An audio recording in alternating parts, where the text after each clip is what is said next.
Hey everybody, so I personally love Gumshoos, and so I just wanted to talk about him, scream into the void about it, and remind anybody that sees this video of Gumshoos again.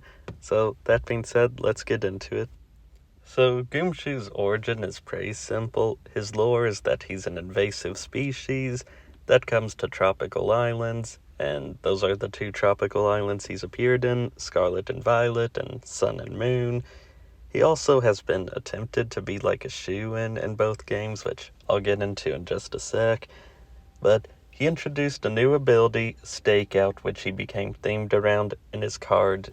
You'll see that, he kind of has his fur like a trench coat and is always watching people at night, and his signature move is Super Fang, which he brought back from older generations. I think the original user of that was like Radicate, and it takes half HP, so it's a pretty alright move. So, like I was talking about that shoe-in, he really was a staple of Sun and Moon.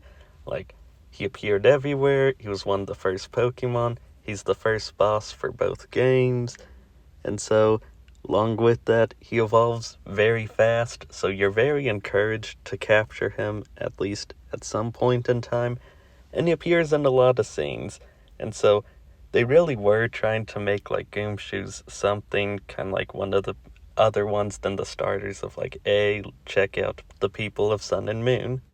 And to be fair to him, he did have stuff to offer, like you can see here. His HP is a bit above average. His attack is the same as Cacturn, and both are just, I think, 10 points below Arceus, so really good. But everything else on him is about average or just truly abysmal, and I won't waste your time here because I'm already going to talk about it right here. So, like said, that strong attack really does make him a threat, and with that HP being pretty decent, if you're able to give right setup, like give him enough bulk, then he truly can be a threat. He does have variety, like a lot of, normal types have variety. He has great offensive support abilities. His first one is Strong Jaw, so any attack he does that's bite themed will be boosted by I think 25%. And he has all the Fang attacks, even Psychic Fang, and he has Crunch, so those do a lot of damage. Along with that, he has, I think, maybe it's adaptability, and so his normal attacks, because he's a normal type, are boosted by 50%, so it's almost like any normal attack he does is now a super effective move. Of course, Stakeout really kind of prevents the switch-ins. If somebody switches in while he attacks, the damage is doubled, and so he kind of can do damage to everything. Of course, on to the cons, and I imagine why he's forgotten. Low defenses, low speed, low special attack, so that means you're going to have to do a lot of setup or accept that he might just go down in one hit. I mean, he is going to be slower than most, and normal types don't resist a lot.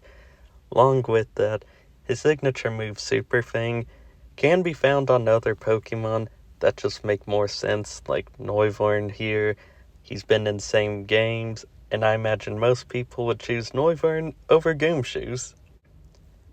And so, in his revival, which was in Scarlet and Violet, you see him everywhere again. He's even one of the first Pokemon you can catch. He really restarted Stakeout again. You see it in Mabostiff and Spidops, who are two prominent characters.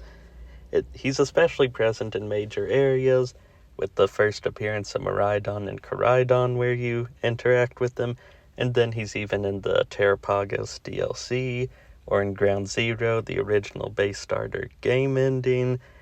And as far as VGC goes, you only see him with like Hatrini every now and then, which to this day, he kind of remains in gimmicky teams. He really doesn't have any formal play now, so nobody really assigns him anything.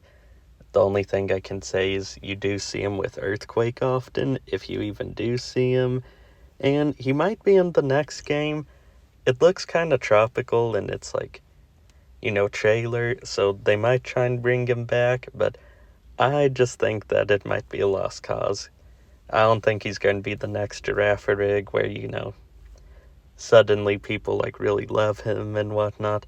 But I guess that's it for this video, so thank you for watching.